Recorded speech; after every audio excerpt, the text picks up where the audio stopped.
Hi again, everybody, and welcome to this week's edition of Inside Furman Athletics, where we do exactly what the title of the video podcast says. We go inside Furman Athletics on a weekly basis, try to give you a little bit of insight as to what's happening on campus. I am Dan Scott, the voice of the Paladins, and this guy sitting next to me, I'm sure you all know very well by now, entering his sixth season when the fall rolls around as the head coach of the Furman Paladins. I guess technically already your sixth season. Clay Hendrix is here. 6 years. Has it gone by quickly for you? It has gone by really quickly. I was thinking, my wife, we were driving somewhere the other day and talk about when we left in January. I left in January of 2007. Which sometimes it seems like that was yesterday. That's 15 years ago. So, yeah, and the older you get, the faster it goes. Ain't that the truth, man? Yeah. I am finding that out seemingly on a day-by-day basis. We got a lot of ground to cover, and they're going to try to keep it to about 30 minutes because the coaching staff is in the midst of spring practice. As you can see on the information we have on the left-hand side of your screen, gearing towards the spring game and everything that goes on around that coming up in March, on March the 26th. So between now and then, practicing around spring break and trying to improve and get ready for this fall season. I guess the first thing, as you and I were talking before we started recording, is quite a bit of movement on your coaching staff. You've dealt with two coaches leaving in the past. I think you had three coaches leave for other jobs. So 3 new hires and then some residual dominoes as far as shifting some duties and other things like that. How has that process been for you? Well, I've been really pleased with how it's all worked out. It's part of the business. I've had some really good coaches here, and they get opportunities, and I tell them all the time if I can help them in that process, good for them. And so, again, it's just part of the business. Sometimes the timing is not always great, or maybe it's not always great for what I'd like for it to be. But I had a chance to, I think anytime it's like when you graduate a good player. My philosophy is a little bit, let's go find a better one. And had some guys that did really good jobs here that have moved on, and so I just kind of saw it as an opportunity to make us better. And we'll find out in the fall, but I feel really good about where we are. I feel like we've gotten better just by the people we've brought in here with the experience, addressing some certain things that I wanted to address and make sure we were better at. So been really pleased with how it's gone so far. Well, the headline-grabbing move, obviously, was George Quarles leaving to go take the head coaching job at ETSU. It's the second offensive coordinator you've had since you've been here who's gone on to take a head coaching job in this conference. Yeah, good for George. Certainly, we're great friends, and that won't change. Right. But happy for him. Good opportunity for him with his ties there, with his just lots of factors figure in there. George has well over 20 years in the state of Tennessee. Right. And so there's a lot of factors that come in there. But it gave us an opportunity to make some changes and. So when it started really with the Justin process, I know everybody loves to tell you they do a national search, but I literally talk to people all across the country. I think coming to work at Furman, not everybody's going to be a fit here, but I had some specific things I was looking for, and what was interesting, I didn't know Justin until I finally I had watched the job he'd done at Holy Cross, and as I started doing the checking in a little bit, and I see this name, Justin Roper, and I'm like, I know that name from somewhere. Well, then obviously, he grew up a couple hours down the road here, and in fact, my high school played his high school. We're in the same region there, but a few years apart. Yeah, a few years apart. But and then I reached out to his head coach, for an opportunity just to visit with him, and he had an interest, and we literally had I think we had a 2.5 hour phone call the very first time we spoke. And then, just kind of progressed. We have a lot of similarities in what we would like to see happen. I certainly liked a lot of things, his experience that he brought to the table. Certainly working in a great institution. That was not going to be a big adjustment for him. A chance for him to get home, close to home, which I don't think he's really ever been in his career. Just been really pleased how our guys have responded to him. So it's been really positive. We had him on this show 2 or 3 weeks ago, and as literally the first conversation I had with him was this, sitting here and doing this interview for 35 or 40 minutes, and he was very impressive. Now, there's always the old joke about winning the press conference as a coach. You can do that, it's fine, but you got to go out and win games. But you just got the sense in talking to him, there's a quiet confidence about him. And I know from the many things you're looking out of that position, his reputation with quarterbacks has got to be a huge plus, especially now that spring practice has started and he can actually start working with these guys on the field. Really, no question about that. He played 2 kids last year. One of them was actually a freshman, but he had an interesting background. Goes to Oregon. When Oregon was a little more pro-style, Chip Kelly comes in. Well, I'd gotten to know Chip a little bit when I was at Air Force. We'd visited there. He had come and visited us. I really never reached out to Chip during that process because that was a long time ago. He moved on to Montana just because he felt like the style fit him more. But he's been some interesting places. He spent some time in the air raid system at Valdosta State, which is the old Mike Leach system. And he'd done it at the D2 level. He'd gone to Northern Iowa, who I have great respect for as a program, and then went to Slippery Rock, had a chance to be the OC there. I guess went from Slippery Rock to Northern Iowa, then Northern Iowa to Holy Cross. And, so again, just checked a lot of boxes. For me, it went back. I learned this a little bit when I was at the Academy. Troy Calhoun used to talk about, hire really bright guys that are good workers. And, and you try to provide a little direction, and it's kind of interesting to watch them develop and grow. And I mean, he's certainly all those things. So how does what he brings to the table as far as his offensive philosophy mesh with yours, and who is going to have to do the most adjusting in that philosophy, or is it pretty common? I think it's been a pretty common blend. Really what I did was I wanted him. We scrapped the verbiage system, so we're installing his stuff. And somebody's got to learn it. He's going to be the guy calling it, and I just said never. I did the same thing with Drew Cronick. When Drew came in, even though I think there's a lot of things we did well that I think he really likes, and so I think there's a blend there. But from a system, we've all been learning a new system, which I think has been good for us. It's it makes you a little uncomfortable, but I think that's the only way you end up growing is by being a little uncomfortable. And so it's been good. I've actually been a little, I don't know if surprise is the right word, but I've been really pleased with how our kids have grasped and handled it, just the verbiage, because, it may be a play we've run a bunch here before, but there's a few variations of it. The terminology is different. Right. But we've handled that pretty well the first 3 days of practice. So we'll continue to, keep progressing. I think when you look back, somebody asked me the other day about even when we came here in 2017 and talked, we had a good offensive football team. I said, well, there's a couple things there. And I always try to keep things in perspective. In 2017, we came in, it was a really interesting blend of stuff. It was Drew's wing tee stuff and some double slot stuff we'd done at Air Force. And to be honest with you, Dan, that first year, we hadn't been very good here. And it was, what can we do to give us a chance to compete immediately? Well, I think we were a hard team to prepare for. Not a lot of people understood what we were trying to do and what we were doing, and it benefited us, But the biggest thing we had a fifth-year quarterback who was a really, really good player. So you can say what you want.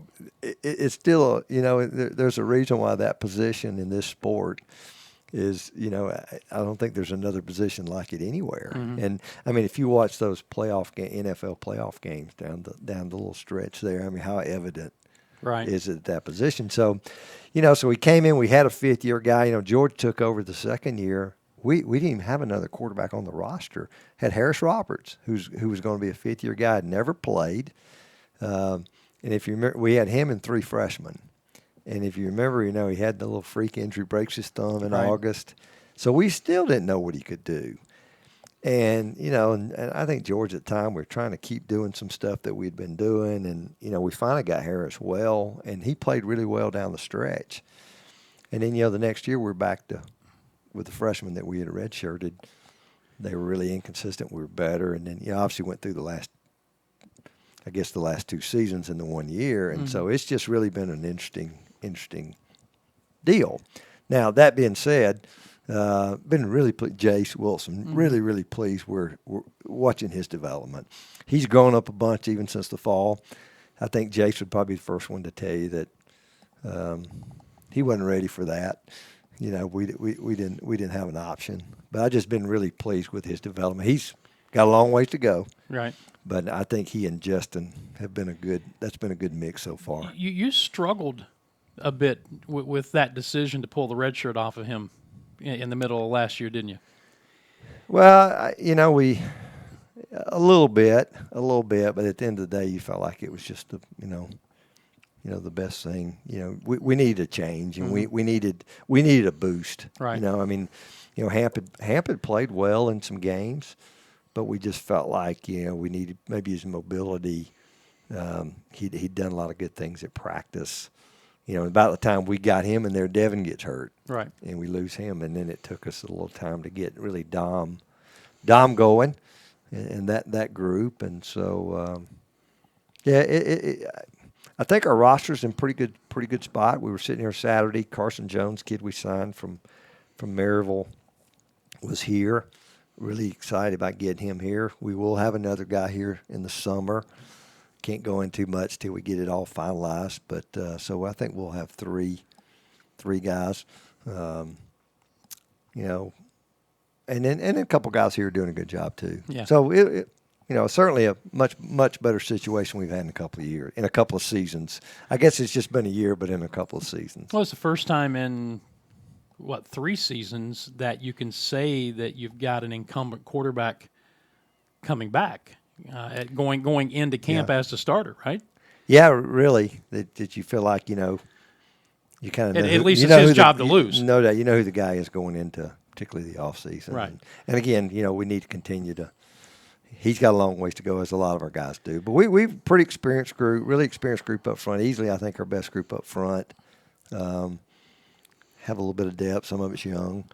I think the backfield group is really solid. I think the receiver corps is really excited just about a lot of the changes, and then certainly Jace's ability. So again, we're making good progress, and I'm really pleased with how things are going. Well, tell us about your new offensive line coach, Matt McCutcheon, the guy who's going to be coaching that group up front you just talked about. Yeah, well, it's kind of interesting. Certainly with my background, you sit around and play these games all season. You're watching other opponents. They were a team. East Tennessee was a team that we watched a lot because I felt like we got a lot of similar defensive looks that they got. But, they were a group I watched. I was always impressed with the job they did up front. You could tell they were well coached. They were physical. Just like I said, really impressed. Same way, didn't know Matt. And as we went through the process, and, man, I couldn't find anybody to say anything negative, just about his rapport with the kids, demanding with the kids, but they loved playing for him. Here's another guy, when I really checked it out, he's an Ohio native, went to the Naval Academy for 2 years. They were about ready to disqualify him from playing for an injury, and I know how that works, and they basically weren't going to let him keep playing if he wanted to stay there. And then he said, "Coach, I wasn't done playing." Transfers to Kentucky as a walk-on, ends up starting, I think, 30 games at Kentucky, and certainly spent some time at Florida State. He spent a couple of years at a D2, maybe even lower level, so he's done that. Spent some time at Florida State, and then obviously did a great job there. So I just, having a chance to talk to him, just his demeanor, Again, really bright guy. I wanted Justin to be involved in that process. That's Yeah. why I waited on that one a little bit. And again, they're expecting their second here in about the next month, so we're going to be ready to deal with that too. So he asked me the other day. He said, "Coach, I hate to even bring this up, but if this happens." I said, "Go. You just go." I said, "Y'all can put me to work for a day or two." I said, "Well, that's the least of the concerns we have." It's not nice to have that fallback of a guy if you need somebody to step in for a day or two on the offensive line. We know a guy, right? Well, I can I don't know what I can do. I can guess sit there in the room and run the video, but no, it's been I've enjoyed sitting and listening and watching and learning as well. This whole process has been good for me as well. What about this this young up and coming unknown assistant DB and special teams coach you have on your staff, the new guy Tommy Spangler? Well, Tommy and I have known each other for 30 plus years. Always wanted to work with Tommy. It's kind of interesting. He was a guy that I always had in my mind if I ever got a job, a head coaching job, maybe as a potential DC. He got the job at PC maybe a few weeks or a month before I got this one. So that kind of took him off the market when it all started back in 2017. But we stayed in touch, stayed friends. He was at Georgia Southern, and in fact, we remind him in '88 he was there when we beat them for the Nationals championship. They turned around and win it in '89 and '90. In '89 we lose here in the snow to Stephen F. Austin, or we'd have gone to Statesboro to play him for the national championship then. But I just great respect for him. It's been, really you think the last 30 plus years he's been a DC and a head coach. I mean, he's been doing it for that long. Yeah. Did a phenomenal job at Louisiana Tech, and that was the days when they were in the WAC and they were playing Colin Kaepernick and Kellen Moore at Boise, and he was a finalist for the Broyles Award one of those years. And then, he's been down at a really tough job. I don't know what the years were, but I know in the 10 years I was gone, they had a home and home with him here. And I think Furman blocked a field goal to beat him at the end of a game, and then went down there and BC beat him. Mm-hmm. And I would watch him defend Coastal Carolina and Charleston Southern when they had their run going on, and I just thought the guy did a phenomenal job. And when I knew we had the opening, I went to Dwayne, and I said, Dwayne, we kind of initially started. Dwayne did a phenomenal job of kind of getting it organized. I think we formally interviewed 7 people. And I said, there's one guy that I want to talk to no matter what we do. And it was Tommy. And just with his background in the secondary, he's coached a little bit of everything, special teams. And I've already seen immediate, boost our staff. I think our other staff members see that. And I try to tell these young guys, you're talking about now, and I think Dwayne really has seen it, having a chance to have a guy like that with him. Dwayne's a young guy. He's going to be coaching a long, long time. And I think he sees, man, this is an opportunity for me to learn from a guy that's a great football coach. And, and I tell you what, show up at practice. And, I tell Coach Spangler, I probably hired him just so I wouldn't be the oldest guy. But you talking about the energy and the rapport he has with kids, it's already been evident to me. So, again, just really, really excited to have that whole crew here. Clay Hendrix, our guest on this week's edition of Inside Furman Athletics, with spring practice just underway and gearing toward a March 26th spring game. So those 3 hires led to a little bit of duty shuffling. Antonio Wilcox, who's your running backs coach, is now taking on your recruiting coordinator duties. And then you added the co-offensive coordinator title to Brian Bratton, and Chad Byers takes over from special teams to inside linebackers coach. You name him co-defensive coordinator. What is the importance, the reasoning, the hope, whatever word you want to use, for naming co-coordinators on both sides of the ball? Well, good question. And I think sometimes people think you just do things for a reason, and I like to say there's a method to the madness sometimes of what you do. And, it's funny, I'd already made the decision with Antonio. He was taking that over for Kenny Lamondola really before Kenny got the opportunity to go back to Air Force. Right. And just, again, been really pleased with how he's taken that and gone with it. And I think we've done a really good job in that area, and I've been really pleased with that so far. And then, Brian has been such an integral part of everything we've done here. He's been one of our best recruiters. I moved him a little bit out of the out of the special teams position last year because I felt like it took so much time away from him. Being able to have him more involved in what we did offensively. Mm-hmm. And it was pretty evident to me, even Justin told me right from the start, he and Justin kind of hit it off right from the start, which, I think Brian's that way with anybody. Right. But I think Justin, and I told Justin this, I said, Justin, now you're going to see these guys we've got here, they're really bright. And Justin's one of those guys I've already figured out. I'm sitting in the room. He likes to ask questions, and, he likes input. And he can't. It didn't take very long for him to come to me just talk about these guys and how bright they were. And I think they've seen this as a really great learning opportunity for them as well. Now, is it like a parent where you're asking questions you already know the answer to see what kind of response you're going to get? Well, I think there's probably a little bit of both. Yeah. I do think there's a little bit of both. And, not that I have any experience on either side of that, parent or child. But, it's been interesting, Justin, to watch him manage those coaches just like you would with kids sometimes. So I've just been really pleased with that part of it. And Brian, continued to add to his role there offensively. And then Chad, we moved Chad to special teams last year. And, boy, I thought he did a great, great job, and we'll do it within our staff. We've got a number of responsibilities. But I also kind of learned a little bit with him. It took, there's a lot of time involved in that. And so it took a little bit away from his voice in the room with defensive planning. And so he'll still be involved with special teams, but we wanted him, a little more involved in the day-to-day, plan part. And then Tommy, certainly his experience in all those areas. I think we got better special teams-wise. Brian has held on to kickoff return, and I liked what we were doing in punt. We blocked a couple of kicks last year, and I think we've got more better players, that we think we can return a few punts, and we think we can go after some just because of personnel. So it's been a good blend, and I think all the changes have been really good for us.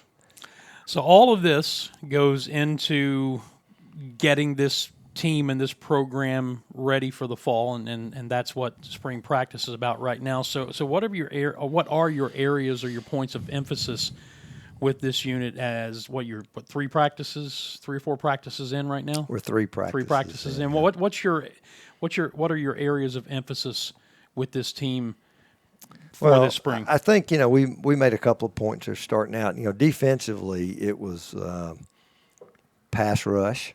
I think we were as good there as we needed to be.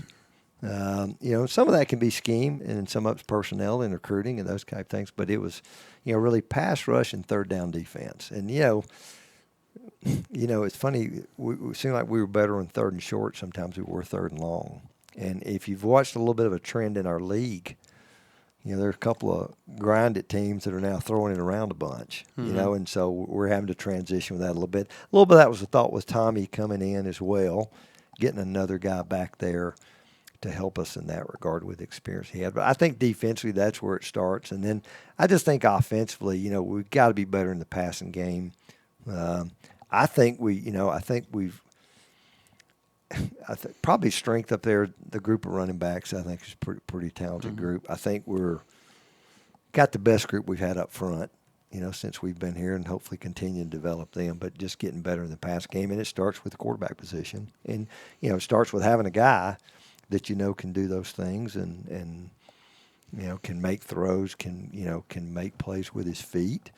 I think it's a combination of all those factors, but those are probably the biggest points of the emphasis. We just literally, but Dan, we're trying to go out there every day and just get a little better at something, and it's the details of it. And we're working special teams probably a little harder than we have in the past in the spring. More drill work, a little bit scheme.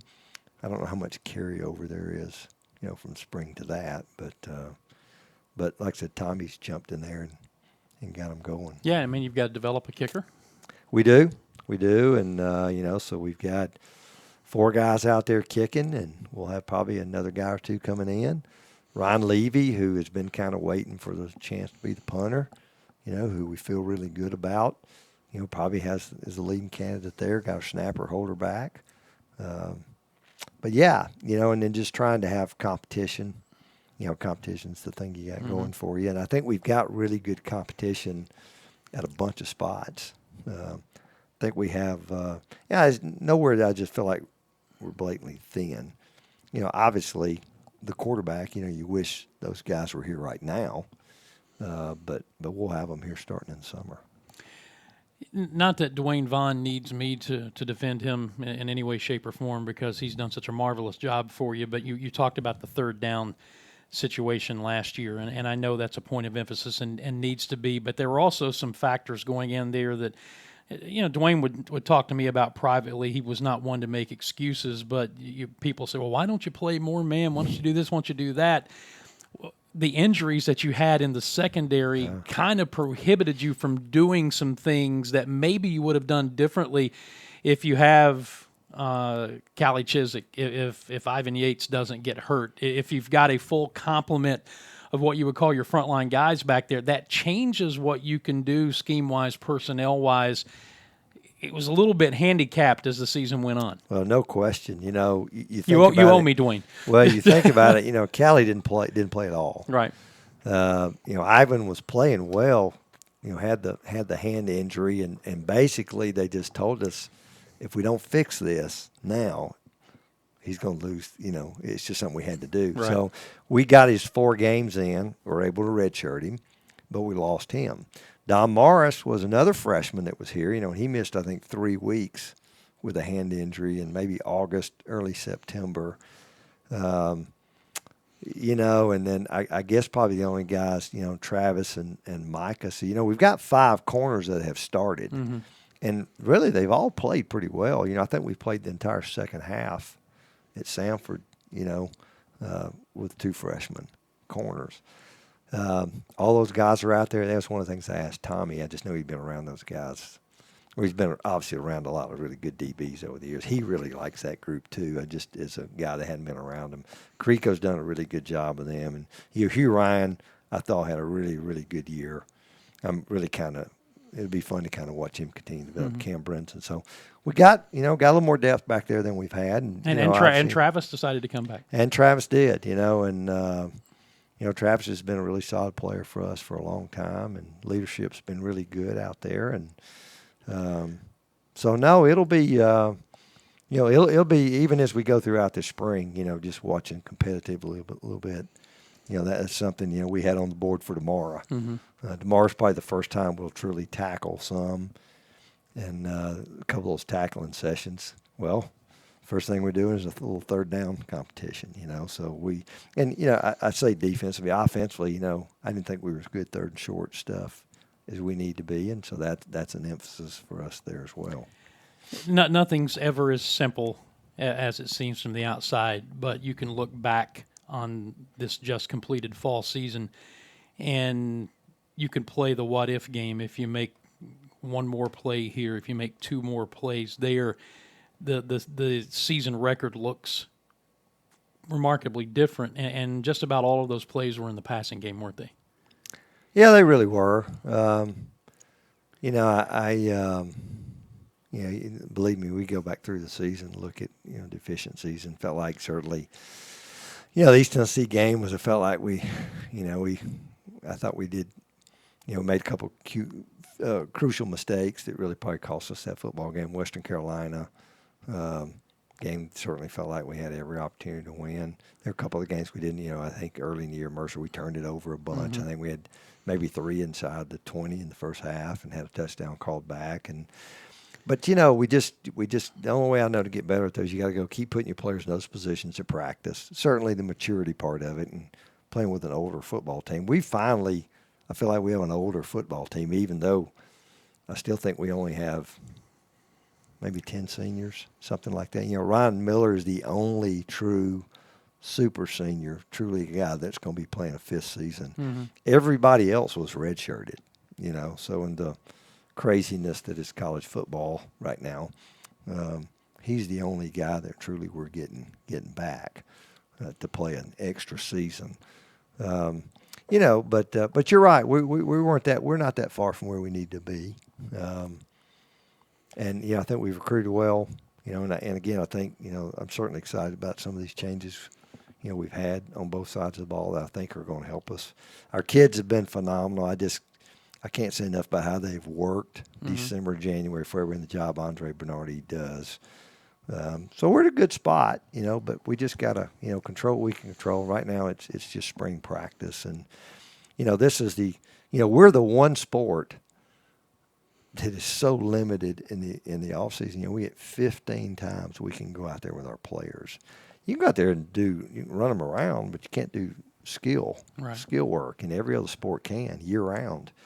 So we got to make the most of these. And then I think the other thing is getting our older kids to a position where they can be the coaches. Mm-hmm. And I think that's always a goal for you as a coach. And I think we're finally to the point in our program where our old guys, I think, could go out there and run a practice and do most of those things. So, but it's process, and again, just trying to control what we can control, and that's just going out there and getting better this spring.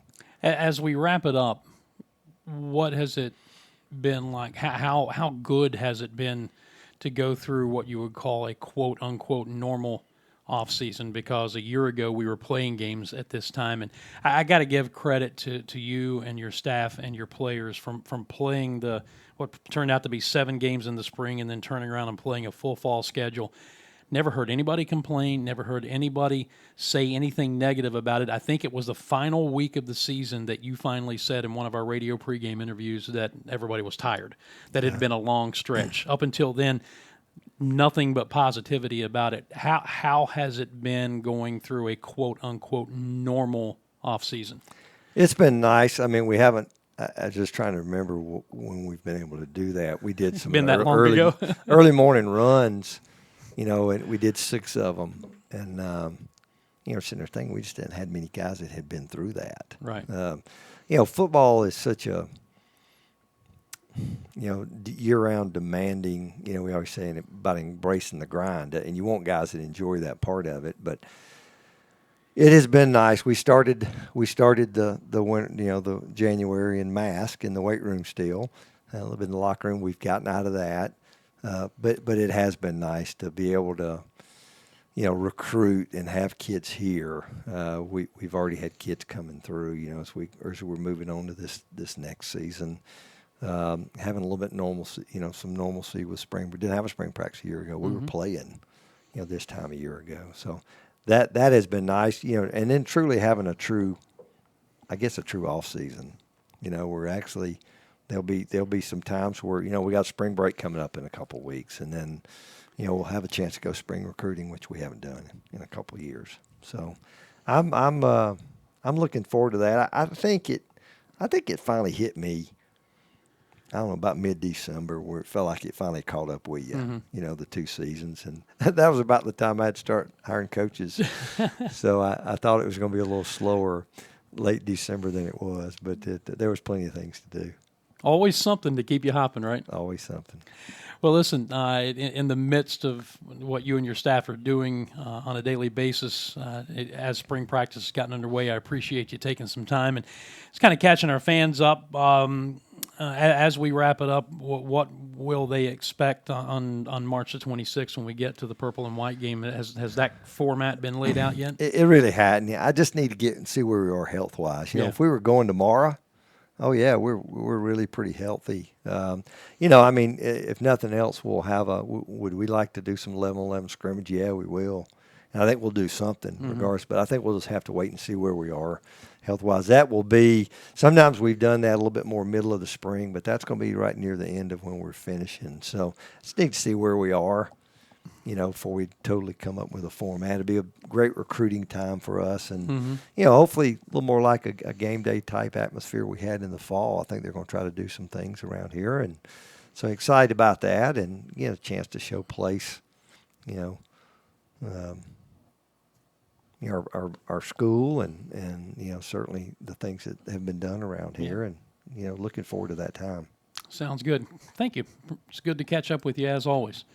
That is head coach Clay Hendrix, and we are wrapping up this week's edition of Inside Furman Athletics. We'll be back again next week, in fact, with our monthly visit with Athletic Director Jason Donnelly. So get your questions ready. You can submit those, dan.scott@furman.edu. See that on the bottom part of your screen, left-hand side. And we look forward to having the boss in with us next time. For Clay Hendrix and all of us at Furman University, I'm Dan Scott, saying God bless you. So long, everybody.